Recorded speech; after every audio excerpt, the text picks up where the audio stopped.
see you back in HGC Korea. Welcome back, and we're gonna get to take that Jimmy Raynor some pepper power very soon, I believe. We don't know the patch next week, but maybe in week 4-ish, I believe we're gonna see some Raynor action. Love myself some pepper power, G-Clef. Yeah, and maybe a little bit more Raynor when the patch does hit. I saw some teams maybe experimenting with him, and I was like, okay, well, it's Raynor's pretty powerful in PTR. I've tried a few. Yeah, so we're going to be seeing a little bit of that. And it's an exciting time for heroes. We're getting Urel, a new hero that is very strong, very pick-worthy. And now we're going to have Raynor coming back as he does get a lot of balance changes. Maybe too strong. We'll see, as there are lots of ranged assassins that might make appearance, but against so many CCs and controls like this, and I'm seeing some things maybe possible. Like we see a lot of Sergeant Hammer with the right peels from your teammates. Maybe you can just stay and just keep on attacking from the back, just like Hanzo and Junkrat we saw from Gen.G. Yeah, a lot of specialists coming back. I'm excited to see a little bit more variety. Always good to see, heroes that maybe used to be popular coming back. Got a chance to check out, what was it, a little bit of EU Vala earlier on. I was like, oh, wow, this is something that can still be a part of our heroes. Yeah, maybe just for EU. Well, no, yeah. I think we saw it in the Crucible out here in Korea, but once you get to HGC, yeah, it looks a little bit more standardized. I think there's also a good chance to see that Tracer. We haven't really seen that too many times. Now, G-Clef, I believe you made a rather bold observation. No, but that was because Gen.G won, and they're supposed to, well, in Korea, they're supposed to pick the map, but it's Supernova actually who picked the map instead of first pick, and went to Curse Talos means that they have something here. What is it going to be? Well, they already tried their weird no support double global Abathur comp, and it kind of fell flat in the face of just an insanely solid draft from Gen.G. So even though we may be going to their map, what do they have in store? I don't know, but it needs to look better than games 1 and 2, that's for sure. An Abathur ban! Maybe. Just in case, because they did something funky with Abathur in game 2. Yeah. You do want to ban. And Urel has been a big problem, and I think we may actually see lots of Urel being banned. Absolutely. Especially once the 3-ban comes out. I don't know when that's exactly going to be. Yeah, 3-ban's really going to change this, because you will still be able to limit either Genji, Hanzo, or Malfurion, any of these very stalwart first picks. No, Malfurion picked up early on. You might expect it to see it with Gen.G on the second rotation, but it's Phoenix along with Dahaka for Supernova. It's time for Gen.G to have that Genji. It's gonna have some tongue twisters for us. Mouth Blaze just having a standard, I believe, along with a mage from Reset. That should just finish up the draft a little nice and easy for them. So we're coming back through the ban phase with Urel being banned. That does mean that it's a little bit more limited, since we are still on 2 bans apiece. So are we still banning Sergeant Hammer? I don't think so. Leeming's not too bad here. Yeah, or okay, we can just go ahead and take It is Murray down basically impossible to target down TTSST's tank hero pool.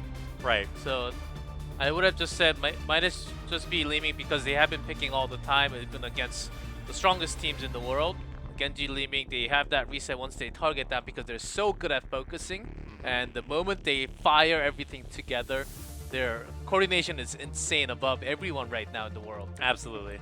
So you never want to give them that opportunity. So something that I would expect to see limited, but it's not. There is actually the Sergeant Hammer ban I was talking about earlier. It is still very worthy of being taken off the map, and that sends us into Supernova's next 2 picks. Start praying, everyone, okay, for something that we have not never, but rarely have ever seen before. Because they still have one more pick, Hanzo Garrosh, so this actually leaves us with a support. Okay, never mind, I'm not that excited anymore.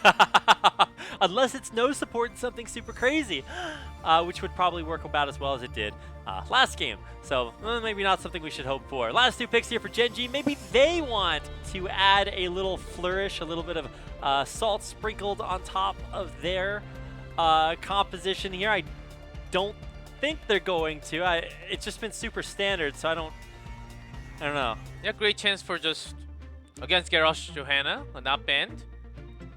If Supernova was thinking about not banning, or picking Garrosh, I think they would have been thinking about banning Johanna instead, because it was going to be instant pickup, and a Jaina because they have plays to pair up with safety bunker that does line up all together, and Gen.G just has their standard and comfort picks all together once again in Game 3.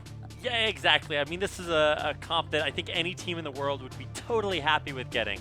You have very, very strong support, tank, solo laner, a DPS, it's all there. For Supernova, you would think that this last pick is going to be a support, and there it is, G-Clef. Oh yes, she's a support with bananas, yes. But having double globals, they're really focusing on globals so much, but once they lose the curse, the tribute fight, which it seems like Gen.G has the burst, and with right wing, it's not likely that you can actually sustain the burst with the amount of heals that you can come out. Even with blink heal at 10, you may just pick Emerald Wind to kind of isolate when Genji actually dives in, just poly and try to focus him down. That could be a strategy, but it seems very unlikely with the amount of burst heal you can. It's very limited with Brightwing only. I feel like that's a theme of Supernova strategies. That could be a strategy, is probably something we're going to be saying quite a lot when it comes to their picks. Well, I mean, if they have one thing that will help them out, it better be a Brightwing, because you have to do a lot to legitimate picking that in your draft. Supernova have done it. Will that be the secret sauce? Maybe banning Urel, that's going to be another difference for this game. I don't know if either one of those two are enough to stop a very standard Gen.G comp. Yeah, no, I can't lie to anyone and Who say would that do that, Brightwing is actually a great support against what Gen.G has. No. Go on the Only internet and tell lies? That's what happens on the web all the time.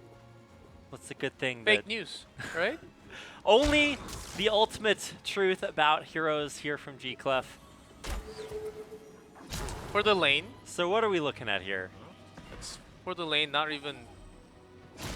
I was possibly just thinking about Brightwing, maybe just really focusing on the macro. It's not even that. So we'll have to see what they're exactly thinking on this Cursed Hollow. Different battleground, as Supernova chose the map instead. That is right. Gen.G wanted first pick, so Supernova get the choice. They chose this map. I mean, what does Brightwing, told me we were having tongue twisters, add to Supernova that they couldn't have gotten from a more standard support? Poly. I think they're really looking for that polymorph.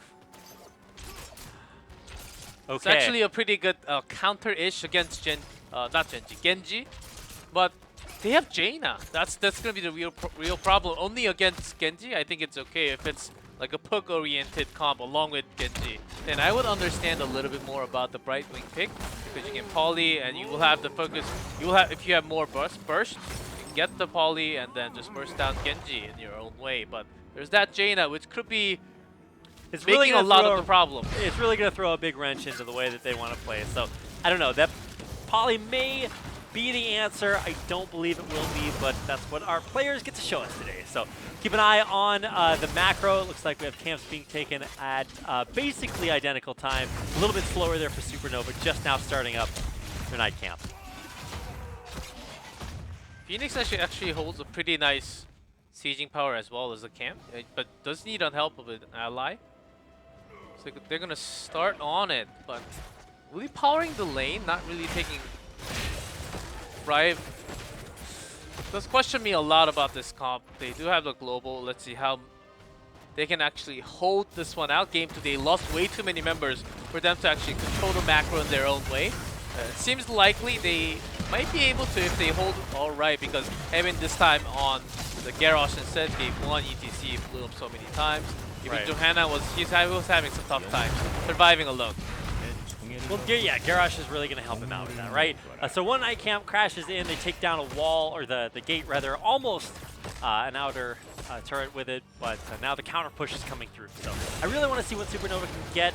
We haven't had any curses just yet, still way early on. So you know, there's nothing debilitating about the state of the game. So ideally, Supernova can keep it that way. See how long that lasts. Tribute coming up. 1, 2, 3, and Supernova are in position for it. Supernova. Gen.G's rotating up. Yeah, Phoenix still claiming their wave. They do know. They don't have all the members. Dehaka shown himself all the time. Can always brush Stalker in. In terms of CC and the zone controlling Gen.G, they're speeding up. Ooh, actually Rich misses that. I think he wanted to go over the wall. Focusing on the Garrosh, they do have the burst and skill damage needs to survive. It's still Garrosh, still very hard to take down. Johanna even getting very nice low, drag getting onto Johanna. dragged back in. So Tis! yes.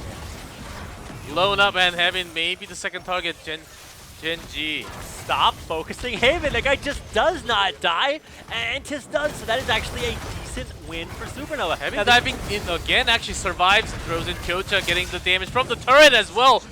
Great play, just understanding the hero. Man, yeah, Haven, I gotta say he looked good, but didn't have a whole lot of follow-up in the previous games. This time, the combos are really coming out, and that's, I want to say, a win for Supernova in the fight, but Gen.G still get the tribute. It's really tough, because Garrosh can kind of heal himself all the time. You don't exactly know when the cooldown is going to come back. He has the self-unstoppable Indomitable, and that's the power of Garrosh even against Johanna when our Iron Skin is out on a cooldown. You would just wait for that chance. It was actually Kirisaku who waited for that Johanna to have Iron Skin off and then drag in.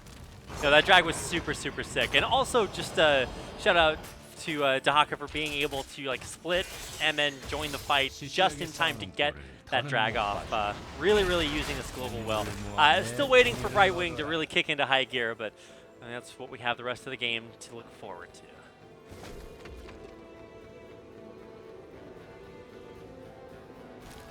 This is our adventure. Yes. We were talking about choose your own adventure. I'm waiting to see what Supernova will choose, because right now they're just they're walking around looking for more. But man, Haven again! Are they really just going to take out Rich there? No, he's able to split strike away. No grab there onto him as he does make his way all the way back to the back. Supernova gotta watch out for overextending there.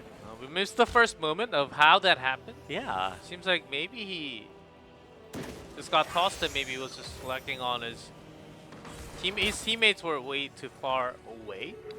So maybe he was just trying to have some super play on his own. And just delaying right now because they got the first tribute already. And they need to soak this one up with Rich. You can tell they're always looking for more. Kyocha almost got stopped there. He's still going to get flipped back in the ending team, but he's very, very, very tanky. And now Haven actually low again, but still very resilient. Supernova actually gets a tribute, so all they have to do is escape. So not that bad. They got the better trade at the end. No need to fight. And I think specifically, Rich not being there really did hurt Gen.G's any option that they had for really committing there. And you can every skill shot, even from reset, just having the blizzard there, which was not going to hit all the heroes. It was more for zoning because that was on their retreating path. Understanding of just reading the next move of the opponent was great. Supernova, they had a plan as well. They were channeling the tribute, making sure they just survive and escape, and it was fine. They hit level 10 at the same time. That's about as good as they can actually get into this game. About as good as they can get. And to be fair, if you compare the state that this game is at, 7 minutes to the other ones, it definitely does not look as bad. So maybe is this going to be changing? a repeat of one of the best HGC Cursed Hollow clips ever? But there's no ETC in this game, so it can't be as good. Maybe it could be close. We're seeing kind of bosses trade out, but I think eventually Kirisaku is going to be forced to rotate, right? I guess not. All right, we're just trading forts. It's like trading spaces, but with objectives and pots. And if you have the Dehaka, Brightwing can always join. They have the better position. It's going to be hard to take the tribute away onto Gen.G's side. Yeah, it's a Gen.G-sided tribute, so I mean the thought was there, right? But it's a little bit too optimistic. Do they want to pick a fight here, though? I mean, we've seen Tis get picked off early on. There's a poly, but it doesn't actually do anything. I think they're just waiting time. Nice borrow. Good keep himself alive, and Hanzo's quest just finished. Oh, There's a massive stun. sickest drag arrow will connect on 3. There's the unstoppable. The bunker coming out is a great fortification. Haven, he might have started the fight, but he will not make it out in the end. X-Strike for another kill there. Jaina the one to take that one. The escape might not be possible. Oh, the Planet Cracker destroying himself as well. Nice trade there just to take one back as Rich goes down. But it will be a tragedy, and there's the wipe for Gen.G. That was the moment. That was actually the moment for them to do the damage and take close to being a kill. But they lacked the final damage from Hanzo. They had the arrow connect and the burst with Phoenix all the time. But you can't really place yourself and just attack all at once with the Planet Cracker right after that, because you will kill yourself as well. So Nochak couldn't really use the Planet Cracker at the right moment. That was the main problem. I mean, if he had Salvo, great. I think they could have actually won that team fight. Right. Okay. I mean, Salvo is just so good in that spot where you're able to kite backwards and then still deal massive damage if they're still chasing you. I mean, the Planet Cracker trade, like, okay, you know, that looks, I guess, cool, but it's you still die, and so does the rest of your team. So, Rich might need to pause there for a second. He's like, oh, he died to Planet Cracker there. That was a little bit unfortunate. So, see what his issue is and get us back into the game. Oh, yeah, it's something wrong with his earphones, I guess? It's like, what's wrong? Oh, it's not me, it's him. Yeah. Being a bro, helping his team out. I got the PP. So he types that in chat, which is, of course, pause, please, por favor. That would be PV, G-Clef. How is por favor a PV? PF. Yes. There's a V in por favor. Okay. Thanks for making. That's the only way I can think of salvaging that. Thanks. I took Spanish class. It's okay, Rapid. Even though you live in Texas, That's basically like Spanish class. Yeah. I was actually one of the worst students that Spanish teacher has ever had. I was the worst student in my Korean class, so I guess we're even there. But I was actually the teacher's assistant for a semester. Because I was so bad, I had to take an extra class. That was your penance. All right, we're back in the game.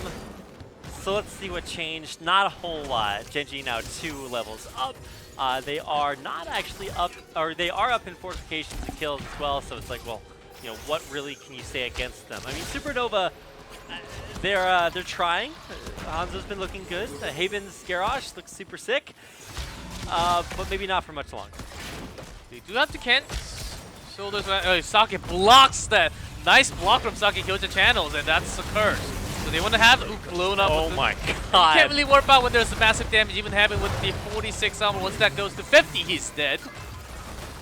Indeed he is. Rich wants more. Swift strike forward, takes the poly to the face. There's nothing else to follow it up, and the rest of Gen.G business as usual. They take 2 and push on. Quite painful there. As okay, more Rich. members, and they're going straight. They're just opening the wall to bring down the keep and to finish this keep as soon as possible. Calmete. Keep it real, Rich. He's definitely doing the utmost, but I think very warranted. Doesn't face a whole lot of pressure. They're going to. There's the arrow. Pairing up with the Planet Cracker, almost deleting Gen.G. Alright! Mata says Rich and goes back, so they're gonna survive. It was a great pair up, but not really having the most damage to actually get the kills. I mean, you can see what they're going for there, right? It worked about as well as it could have, but still no kills. They still have the bunker. That's the main problem. Look at the DPS that's coming out. 400 APM. Misses the shield, man. Unlucky there, but the X-Strike takes the Phoenix out. No way, Rich is so good. He's going back in Deflect damage from the minions, taking the kill again and getting the reset onto. He's a crazy player. That's why we call Rich God all the time. He kills. He takes the kills, and that's going to be a core call. Yeah, this is going to be it. No question about it. No matter how right-wingy you can be, there's nothing that Alex can do to save this one. And man, somebody just really has to slow Gen.G down. These guys are not stopping, and they will not stop. Or will no? I was getting flashbacks from Ballistics Tempest yesterday, but no, the core actually will die there, and that's a 3-0. And that's a 3-0. And I can't really say we have to nerf Gen.G once again to really bring everyone down. It's nerf Rich. He's just so good at so many of these heroes that can actually turn everything around. He would just shift strike in, deflect, take another kill, get the reset, shift strike out. Even with two nerf onto his range of shift strike, and less damage, of course, over many different patches. Gen.G is still so strong. That's why it's being banned all the time. I mean, Rich was just styling. He just would not calm down. I think the Korean is Pyeonage. Just like chill out.